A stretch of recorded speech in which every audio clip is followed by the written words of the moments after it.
Today, Ukraine lost its best card, as Russia makes history. It's day 559 of Russia's operation in Ukraine. Let's dive deeper. Starting from Vermitsky region. As I reported in my previous videos, Ukrainian forces were accumulating their manpower and resources to resume counter-offensive on this front. Both sides reported that Ukrainian forces launched a massive attack on Novodonetsky and Novomayersky. Early in the morning, two armored vehicles started to move towards the Russian position from the area between Zoloteya and Klishivka. It is said that this was a DRG group, tasked to surprise the Russian position. However, Russian forces spotted them and then responded with artillery. As a result, one was destroyed and the remaining one retreated. Couple of hours later, Ukrainian forces launched a massive mechanized assault on Novodonetsky. Attack was launched with the strength of 1 tank and 5 armored vehicles. Their objective was to break through the Russian defense at the village outskirts and gain a foothold. However, that did not go as planned. One Ukrainian tank immediately hit the mine and was inoperable. In addition, Russian forces covered the entire remaining column with heavy artillery. As a result, some of them were able to retreat. After which there was calm, only artillery was working, as Ukrainian forces were regrouping. However, in the meantime, Ukrainian forces with support of 2 tanks launched an infantry attack on Novomayersky. However, Russian forces responded with various types of ammunition. As a result, the attack was repelled. Russian sources say more attacks are expected, as this was probing in nature. Currently, both sides are mutually shelling each other. Now moving to the Orikhiv region. As usual, fierce fights are taking place. In my last report, I reported that Ukrainian forces were not able to take the southern part of the village. Latest report says Ukrainian forces, after attacking the Russian trench in the south from multiple directions, were able to push them back. As a result, they were able to take the remaining part of the village under their control. However, no official statements have been issued, as fights are still taking place.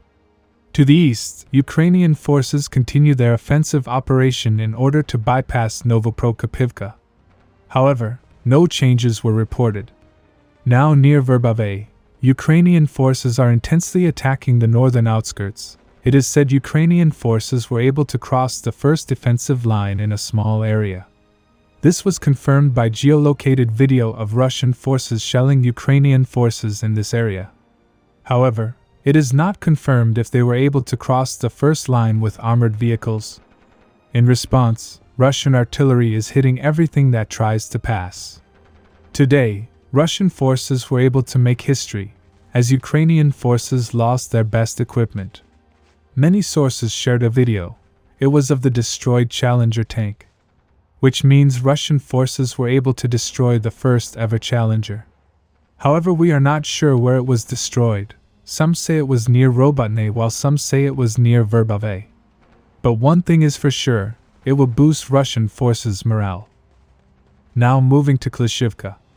After some pause, Ukrainian forces regrouped, and then resumed their offensive on Klishivka. They were massively attacking the village for the past several days. Latest report says Ukrainian forces were able to take the central part of the village under their control, while Russian forces still have control of the northern part. It is quite remarkable that Russian forces were able to hold the village for this long, even after losing the surrounding heights. Russian sources say their forces were able to inflict heavy damage on Ukrainian forces while defending. However, it seems like Russia still has a plan. For the past 2 days, Russian sources have been reporting of a Russian counterattack near the village. It is now confirmed that Russian forces were able to recapture this area. However, given the deployment of additional units on the Ukrainian side, pressure is immense on Russian forces. Currently, fights are taking place on the entire front. Now moving to the Kreminna region. It has been a while since I last covered this region. It was because mostly positional fights were taking place. Ukrainian forces are launching daily counterattacks on the Russian position, but they have not found any success so far. On the other hand, Russian forces in the forest are advancing slowly but systematically. Latest report says, Russian forces, after several days of steady advance, were able to take this area under their control. This advance was confirmed by both sides. Currently slow but difficult fights continue. Even after the transfer of Russian paratroopers to the Orikhiv region, Russian forces still have enough offensive capabilities in this region. Now moving to the Svatove region. Since the Ukrainian forces recaptured their positions after their localized counter-offensive, this front was relatively calm. However, Ukrainian sources were still concerned about the Russian attack, as Russia still had offensive capabilities. So for the past 2 days, they were expecting a localized counterattack from the Russian side. As per latest reports, Russian forces, after finding a weak spot in Ukrainian defense, decided to counterattack. As a result, they were able to recapture this area. It is now clear that Russian forces are keeping pressure on different areas in order to stretch Ukrainian forces. As soon as they see a weak spot, they attack, which pins down Ukrainian forces and resources. Subscribe for more frontline updates. Let me know your thoughts in the comments down below.